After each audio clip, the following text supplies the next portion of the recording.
৪৭ বছর পর একসাথে রজনীকান্ত ও কমল হাসান ইতিহাস গড়তে আসছে KHNR-কে।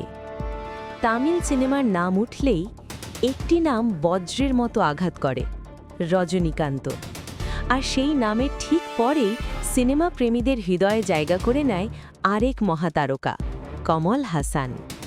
দশকের পর দশক ধরে ভারতীয় রূপালী পর্দায় রাজত্ব করে চলেছেন এই দুই সুপারস্টার।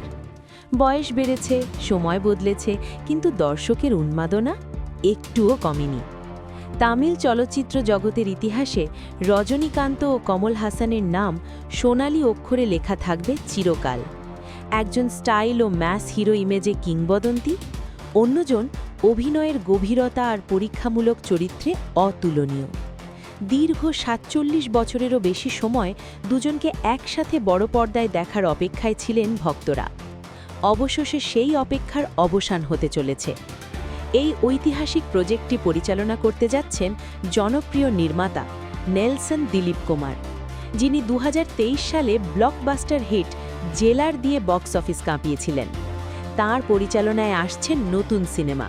প্রাথমিক নাম রাখা হয়েছে KHNR-কে। ৪৭ বছর পর দুই মহাতারকার একসাথে ফেরা। এটা শুধু একটা সিনেমা না, এটা এক ইতিহাস।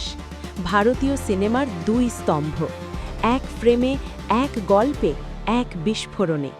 এটা নিঃসন্দেহে ভারতীয় চলচ্চিত্রের জন্য এক ঐতিহাসিক মুহূর্ত। আপনি কি প্রস্তুত? রজনীকান্ত বনাম কমল হাসান নয়, রজনীকান্ত এবং কমল হাসান একসাথে।